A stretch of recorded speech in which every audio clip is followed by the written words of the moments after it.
Josh Green here for Seconds Out. Delighted to be joined by Joe Gallagher here in Bolton. 2 weeks on the bounce. Joe, how are you doing? Yeah, not too bad, mate. Thank you. Another, I wouldn't say in your own back garden, but it's better than having to travel down to London, isn't it? So it's all good.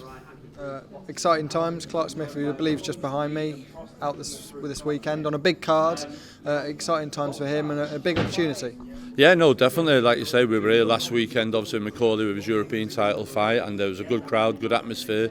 And like you say, it's good to be back here again. And Clark, to be honest, last weekend we had one of our prospects, Mikey Talon, on the undercard. He performed really well, and now Clark, he's out again this weekend. So thanks to Calais and Nisa for getting him on the undercard and for him getting on this platform. And it'll be good for everyone to see Clark, and it's another opportunity for Clark to get out in a big setup. He's been on the small halls, but it's just a little bit different, and it's like today now we've got media day and then weighing and media and all that, then the small halls, so it's good. And it's like Mikey last week, they've got to take it in the stride and take it all on board, and a chance for Clark to go out and impress like Mikey did last week. How different is the fight week experience on a TV show like we've got this weekend for the guys, the young fighters that have been on those small hall shows and are now stepping into a TV environment? Yeah, no, it's definitely. I just think even for the commentators, having them ringside, you can hear them, especially when they're early on in the shows, you can hear them commentating. Various boxing celebrities are ringside, whether they be Johnny Nelson, Matthew Macklin or whatever. So yeah, it's a total different thing, and they also then feel a little bit more pressure because they want to impress if they've never had this opportunity before. So they have that bit of pressure that they put on themselves as well. But the thing is that they just go out and they enjoy themselves. And like I told Okolie and Micah and Clark this week, now just go and enjoy yourselves. Do you know what I mean? Nothing to get worked up about. Just enjoy it and take it in your stride. Of course, last week it was Okolie McGowan on the Friday night against Abbas Barao. Put up a really valiant performance, and I think he'll have earned a lot of fans from the performance and the display that he put on, but ultimately didn't get the win. How do you reflect on the performance on the night as a whole? Yeah, listen, it was a step up in class for Okolie. You got to remember it was an opportunity, and we seized the opportunity. I thought the first half of the fight was a very competitive fight. There's some nip and tuck rounds. But Abbas Barao just showed what he is. He was a world-class amateur, and he's just got that bit of experience there now. As you say, I think he's number one challenger for a world title. I think it's WBA. So Okolie didn't do himself no shame. Like I said to you, he was in the gym Monday. He was telling me he was trending on socials, the school run in the morning. Everyone was coming having pictures with him and all that. So, and for Okolie as well, he's proud himself to have gone in there. And all fighters want to know what level they are in boxing and what to test themselves against the best, and Okolie McGowan did that and acquitted himself very well last week, and hopefully he'll get another opportunity down the road, almost with a British title shot on the back of that now. You were saying Jack Massey, obviously you travelled down on the night to Crystal Palace. Fair play to you, mate, I couldn't have done that. Travelled down to South London for Jack Massey against Isaac Chamberlain. Going in, Jack was a slight underdog in the fight. I think most people were fancying Isaac for that fight, but he really proved a lot of doubters wrong, and I think this is going to set up some big opportunities for Jack. Yeah, I was surprised afterwards when they said he was an underdog. I was surprised, but yeah, Jack went down there. Obviously, it was a good fight. It was very good for him to experience a stadium fight. It was blustery weather. 1 minute the sun came out, then it was cloudy, then it was raining. But the whole experience, I think after 8, it was around level. Isaac was coming on a little bit strong, caught Jack at the end of one of the rounds, and I just thought he's got to bring the pressure now. And I just thought I had to give Jack, I wouldn't necessarily say a rocket up the backside, but I had to give him the reasons why he was here, what it was for, and I felt Jack's been frozen out and being in the wilderness a little bit, and that if he doesn't take this opportunity right here, right now, he'll be frozen out again. Obviously, Jack then went out and boxed very well and got the last round. We needed the last round. You could tell by the scorecards, 115, 113, and Jack did it. So hopefully now we can get a world title fight. I'm sure if Riakpo won or Chamberlain won, they would have had a massive fight, but they didn't. Chris Smith did and Jack Massey did, so I want Jack Massey to get the world title shot. They've both fought together as amateurs in the ABAs, and we'd like to rerun that now on the pro stage. So we're definitely after that. I know they're after a unification, but if they can't, and in the meantime, then I think Jack Massey versus Chris Smith is a very good fight. How much would the amateur bouts that Chris and Jack had play into a fight like Smith against Jack Massey? Because We've seen how much Chris has improved in the pro ranks, especially over the last couple of years. The wins over Okolie and the win on Saturday night against Reakpor. He's a different fighter to what he was a few years ago.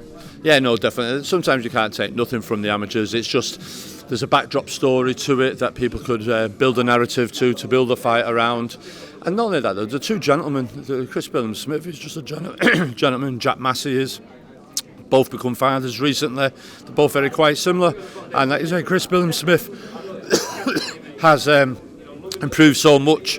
He's shown them championship materials that you need to have to be a world champion, and I just think him and Jack Massey would make for a really good fight. I don't think there's no trash talk. They're just two good gentlemen that would make for a good TV fight, for two honest men that are out there trying to do the best that they can do for themselves and the family. You were mentioning off camera Tasha Jonas in the gym on her birthday. No, her birthday was yesterday, Tuesday. She was in today. She was sweating a little bit of pink gin and birthday cake out of her today. So, no, she's in the gym training today now. She's got to have a little break holiday and then she's back in, and hopefully we'll see what they have for her going into the new season. A bit disappointed, really. We really wanted her out in May, June time before her 40th birthday yesterday. I'm just a little bit disappointed. When you get to that age, you need to be fighting regular. She fought in January. But like you say, we'll see what happens now in the new season. How close are we to hearing a date for Tasha? We were very close. There was talk going on with the Michaela Mayer rematch, and there was talk about that happening in June, July, and then it was August, and we were all systems to go. I think Michaela Mayer was all ready to go, but for whatever reason that broke down. Lawrence back in the gym after his bridgerweight world title win. Brilliant to see him get that world title strap around his waist, but are you seeing a different Lawrence Okolie now he's got that confidence back? Yeah, no, Lawrence, just the mentality of him is totally changed. He's missing Manchester. He flew over at the weekend to watch stablemate Jack Massey fight, so he was really pleased about that, and he was in and around it. I think he put a post out yesterday punching a bag in Dubai, and he wants to get out again. There's talk of him fighting in September. There's a couple of options for Lawrence. He has his mandatory, Kevin Loran. There's also a unification fight there. There's also a dip his toes into the heavyweight division, whether that be on the Joshua bill or over in Saudi. So Lawrence and his team are sorting that out at the moment, but I'm expecting Lawrence to be out in September.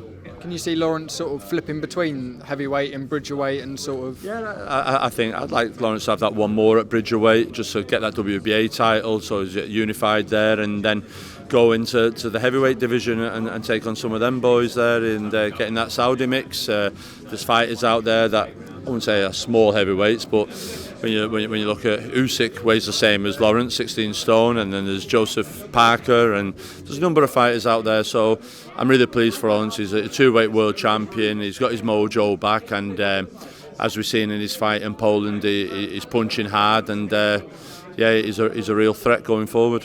I believe Lawrence is now a promotional free agent. Does that make something like an Usyk fight? I mean, that's something that he wants. We don't know what Usyk's going to do. We hope, as a boxing fan at least, that it's the rematch with Tyson Fury. But if that doesn't come to fruition, is a Lawrence Okolie fight something that you can see realistically happening? Listen, I was unaware of that until I seen Lawrence's interview over social media over the last couple of days, saying that he was a free agent. So if he is, I'm sure him and his team, Adam Rasool, Temba, they'll be speaking to various promoters, Frank Warren, His Excellency, Eddie Hearn, about most probably putting Lawrence in one of them huge fights.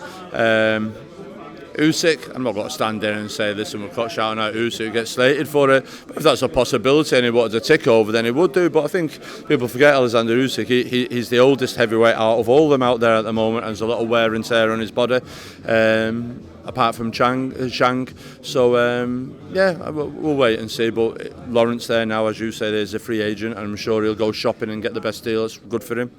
Final bit of business. Last week we saw Tyson Fury, video emerge on social media of him being held by security, coming out of a pub seemingly drunk and intoxicated. Knowing Tyson Fury's past and how he's been in the past, is that difficult to see former world heavyweight champion like that? I think there's a lot of fighters all around the world. I like that. It's just that people sometimes don't put up social media and video content of it. I think whether you have a works do or other people have works do's, everyone goes out on a Christmas works do. They have a drink, they have one too many. And Tyson Fury has been in camp for an awful long time. He's in huge pressure in these massive fights that he's having that go seen all around the world. And he wants to let his hair down and be Tyson Fury, be a father, and go out with his friends, and everyone should just get off his back. And for the people that are filming it, I just think it's bang out of order. I'm sure them same people wouldn't want themselves filmed on their Christmas do and put out on social media neither. So get off the fella's back and leave him alone. And he's committed to having the rematch in December, and in the meantime let him enjoy his downtime. No concern that he'll be ready for that rematch? No, I don't think so. I think the eye will be is healed, and the both of them will be well rested, and I'm sure both of them will go hit camp most probably September, October time for it. Perfect. Cheers for your time, Joe. Appreciate it. Thank you. Cheers.